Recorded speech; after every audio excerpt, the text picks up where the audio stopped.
Hi, everybody. Welcome to Jesus fucking Christ, my fantasy football punishment video. Um, I will be attaching my 5-page paper to the Facebook page along with this video. So, like, I'm not sure which one I'm gonna post first, but whatever. So yeah, last season sucked. It was a pretty big fucking disaster. Um, and it wasn't a lot of fun. I did not enjoy it. Um, I was I had some really bad decisions that I made. I had some really bad injuries that happened, and it was fucking awful. So I feel like it's so fucking weird because like the video is like flipped so that it doesn't look like a mirror. So like everything's happening like on the opposite side that I see it. Whatever. All right, so I will go over right now my originally drafted team and the team that I ended up with. It's a fucking trip, man. All right, so the my originally drafted team, I had the third overall pick. Um, so in the first round, I took Jamal Charles. That makes sense at the time, right? Second was Alshon Jeffrey. And then third was Rob Gronkowski, who I kept. That was awesome. Fourth was Tevin Coleman. Fifth was Peyton Manning. Sixth was DeAndre Hopkins, who I kept. We'll talk about more in a little bit. Um, Seventh was Torrey Smith, Bishop Sankey, Dwayne Allen. The Jets defense: Devontae Parker, Teddy Bridgewater, Monte Ball. The Ravens defense: Cody Latimer, and then Matt Prater. And you wanna hear the roster I ended up with? That was great. Um, I had two quarterbacks, Alex Smith and Kirk Cousins. Four running backs in Jamal Charles, Frank Gore, Darren McFadden, and Darren Sproles. My wide receivers were Alshon Jeffrey, Dante Moncrief, Willie Snead, and Rashard Matthews. My tight ends, I finished with Gronk, Benjamin Watson, and Jordan Cameron. My kicker was Cairo Santos, and my defenses remained the same, the Jets and the Ravens. Um, so I guess what I'm going to talk about first is what happened the season prior, because I had completely forgotten about this until I started looking back. Oh, by the way, what I really wanted to do was to be able to go week by week and look at all of the players like individual scores, so like I can watch each individual player just collapse by themselves. But I don't think that was possible. I looked for a long time, and I couldn't find it. So what I could find was like the overall scores from week to week to week to week, and so yeah, like I really wanted to make it as thorough and enjoyable for everybody, but the odds, or at least it wasn't in my favor. So um, anyway, so the 2014-2015 season, that was a fucking mess for me, and I completely forgot about it until I went back and looked at everything that I wanted to make for this. Um, dude, I finished that season with a 1-12-0 record. I won one matchup and lost 12. Um, and also, I recently learned that I actually set a couple of records for this league that year. I had a 10-game losing streak that year, which is the longest ever in this fantasy league. Um, I hold the record for the least amount of points scored in a single week with 51.14 against Jake in week 10. And it was also, and that season I also had the lowest ever average points per week with 89.14. And that was terrible. I also only had 3 players who finished with over 200 fantasy points. Again, that's fucking awful. But like, so going into last year's draft, I was like, there's no way it could be any worse, right? It's got to be a little bit better. And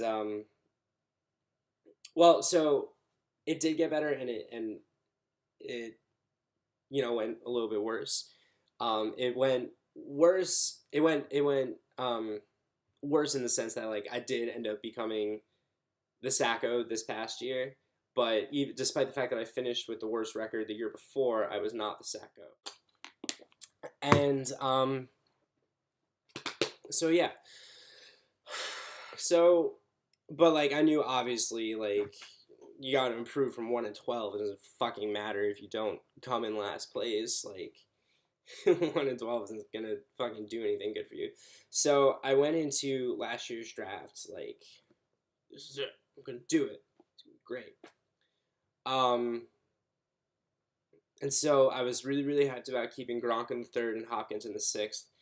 Because that was gonna be really good. They were both projected obviously to go much higher than that. And yeah, like as I drafted my team, I was very very excited about it. Like Jamal Charles, despite the injuries, always always always performs. Same thing with Alshon, like such a good player, just very very injury prone. And I didn't do very much research on Tevin Coleman to be completely honest, but from what I did see, he looked like he was gonna be great, and I was really happy about. And like I was totally cool with drafting him. Um, and then Peyton happened, and uh, it's actually funny because I've been doing fantasy football since I was like 9, maybe 8 even, and I had never drafted Peyton Manning ever. And of course, the one fucking year that I do draft Peyton Manning, all of these writers had said like his arm is gone, like he's not Peyton anymore, and I'm like, no way, he's fucking Peyton Manning, right? He's like he's got all the fucking records in the world, and there's no way that he's gonna be shitty. So yeah. So Rodgers, Luck, Wilson, Breeze, they were all gone, and yeah, I took Peyton Manning over Cam Newton, so that was fun. Um, yeah. So after the draft, I'm fairly certain Harris posted the the projections on the Facebook page, and I was projected to go 13-0. I was excited. I was very very excited. So excited that I couldn't really contain that excitement, and I felt the need to let everybody know how excited I was. And yeah, that didn't turn out so fucking great. Um, I but yeah, I was really excited. 13-0, and oh, that would have been so fucking cool. I would have been so happy, and I was riding a crazy high going into the season, and yeah, like yeah, that sucked. Being projected to go 13-0 and then winning the Sacco. Anyway, so the season starts and week 1 goes awesome. I played against Matt. I scored the second most points in the entire league. Gronk had 3 touchdowns on 94 yards. Like holy shit.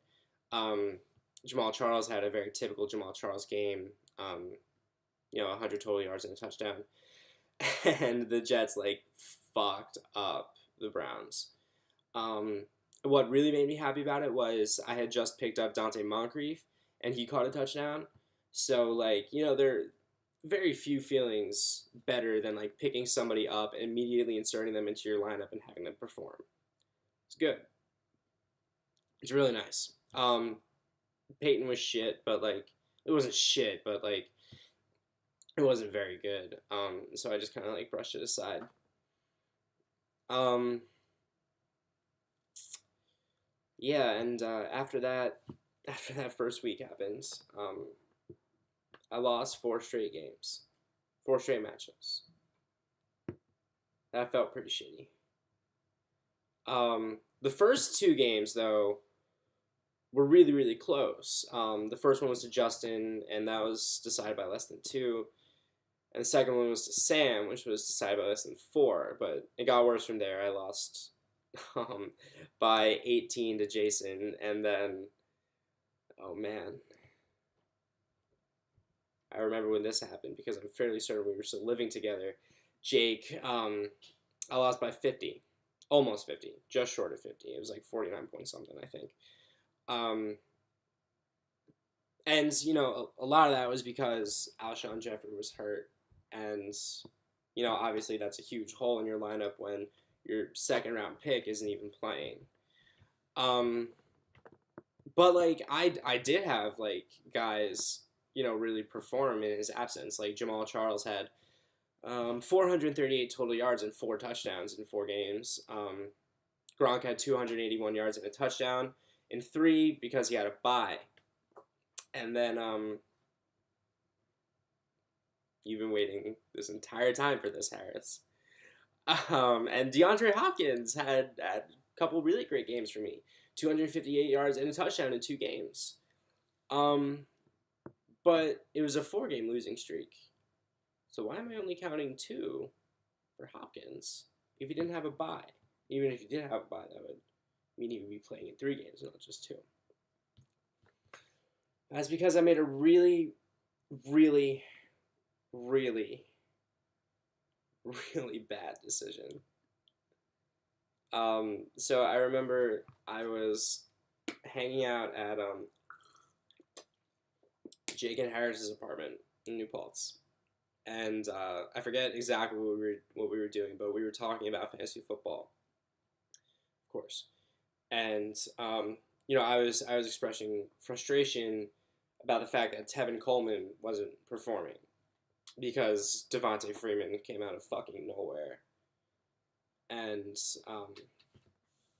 no one could see that coming. Everyone thought that Tevin Coleman was going to be the lead guy, but it became pretty fucking clear by week 3 that like Freeman was going to be the guy, and that Tevin was going to be relegated to a sort of to a backup role essentially. So I was upset about that. So I was talking about how I needed a running back because since Coleman wasn't performing, and like Bishop Sankey and Monte Ball were doing shit, all I had was Jamal Charles at running back, and Jamal Charles is a constant injury threat. So I figured if Charles went down, then I'm fucked with running backs. Fucked. So I made a really impulsive move, and Harris came up with a solution. We would do Frank Gore for DeAndre Hopkins, straight up. He would give me Frank Gore, I would give him Hopkins, straight up. So I thought about it, obviously, and Frank Gore was consistent. He was always putting up a decent amount of numbers. Obviously not like he was a few years ago in San Francisco, but he was still doing what he could do, and still playing relatively well, and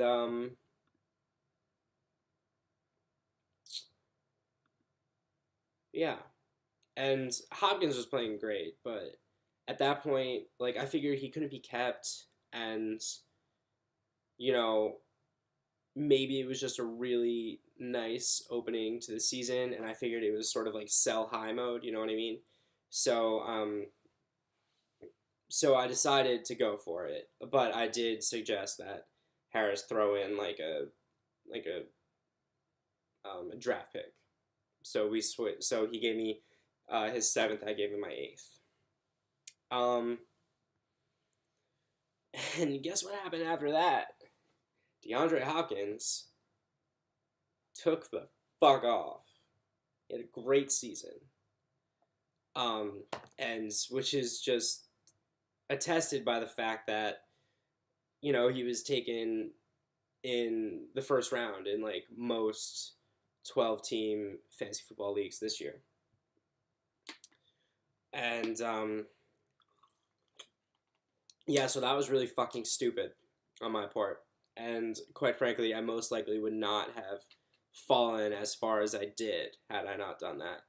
Because Hopkins turned out to be a fucking fantasy force. And Frank Gore, like I said, he was solid, but nowhere near that level.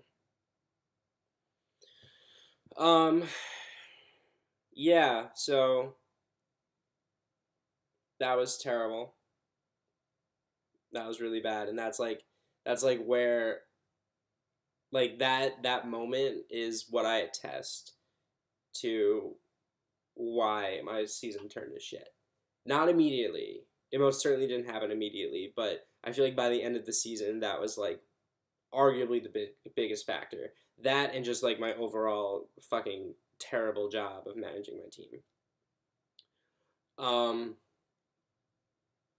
And so I had that 4-game losing streak from weeks 2 to 5, but then I had a 3-game winning streak where I beat Justin by a little bit, Yanni by a decent amount, and then Matt I blew the fuck out. I don't remember what the score was, but I remember it being a lot. And so I was almost back at 500, and this was actually despite the fact that Jamal Charles was gone for the season, and Peyton was playing like garbage. So I had no stability at quarterback, but it was working for a little bit, and I was like, hey, maybe I'm lucking out, something like that.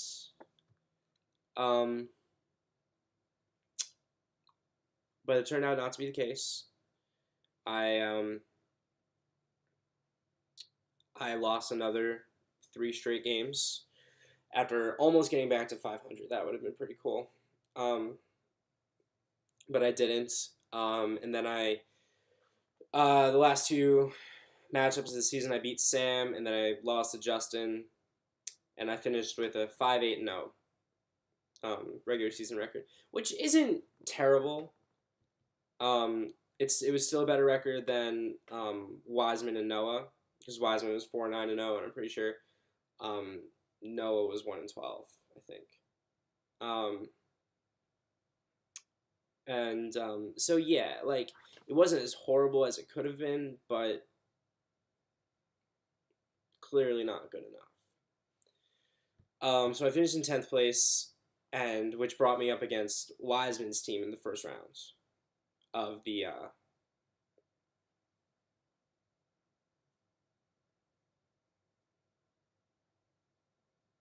consolation playoffs, the Sacco playoffs, I guess. And I lost, as is rather obvious at this point. And I was really upset about it because I lost by, I believe, 0.98 points or 1.02 points. I'm fairly certain it was the 0.98 points because I remember it being less than 1. And it was because Jarvis Landry got like one last catch with like 3 minutes left in his game, and I was so fucking pissed off. And then Wiseman texted me like, "Oh man," and I'm like,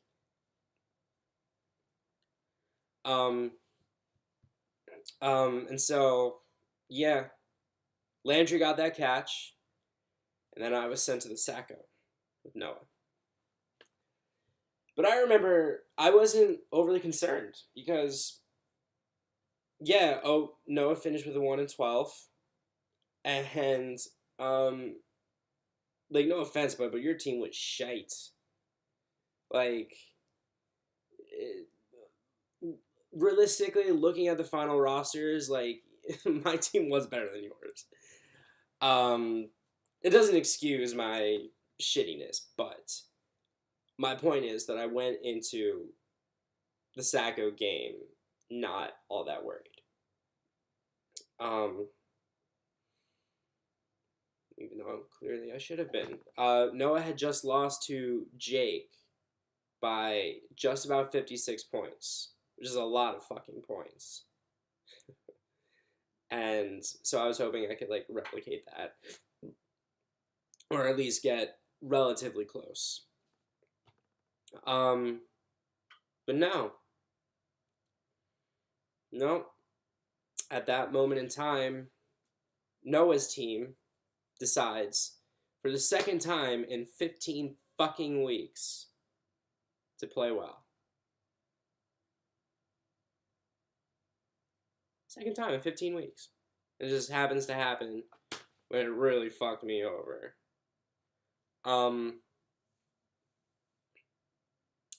He scored 136.5 points, which is a lot, which is a really, really good amount of points, to my 98.24. So I lost by a lot. I was really, really pissed at myself, because one of the biggest reasons why I lost was because I was freaking out all fucking week. Like, do I start Alex Smith or do I start Kirk Cousins? And I decided, based on Yahoo projections, I think, as well as the matchups, to go with Smith. And from what I remember, Cousins had about 40 more points than Alex Smith did. And had I chose Cousins, I'm pretty sure I would have won. And I would have avoided all of this shit. So, yeah, I'm, here I am, the Sacco, biggest loser in our fantasy football league. And so I learned a lot last year. I did.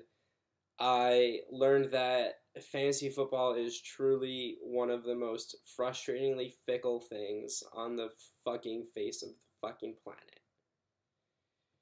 It can just it can be the most wonderful thing, and it can just fuck you silly. Not in a good way. Well, in a good way and in a bad way, but in that context, I meant in a bad way.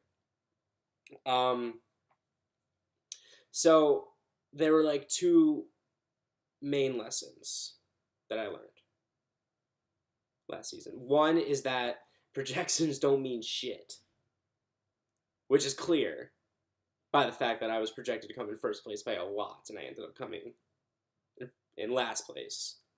Not by that much, but regardless, losing's losing, right? Doesn't matter how much by. That you can't you can't just judge everything by the numbers that Yahoo or ESPN puts next to your players' names every week. That's bad too. And the second thing that I learned is that you can't get too far ahead of yourself. You gotta let things flow. You can't just be like, yeah, I'm gonna go 13-0. Fuck it. I'm not even gonna try. They say that my team's great how it is. I'm gonna keep it like that. It's all gonna work out. Clearly, not the case. You gotta stay vigilant. You gotta work hard. You gotta be lucky. You definitely gotta be lucky. But you gotta research. You gotta work hard. You gotta really, really, really give a shit. So yeah, man. Here I am. Last place. Finished up my paper. Finishing up this video. I hope you all enjoyed it. I really hope I don't ever have to do this again, because this was really fucking annoying. You know, you might all take pleasure in knowing that um, this really did stress me out a lot, considering how much I have between work, school, and my internship. Like I literally had to bring this to with me to my fucking internship so I can write it in like 15-minute intervals that I have between the counseling sessions that I'm running, um, which sucked. But yeah, I'll leave you guys with this. You are all horrible people. That's about it. Hope you guys enjoyed, because I really didn't.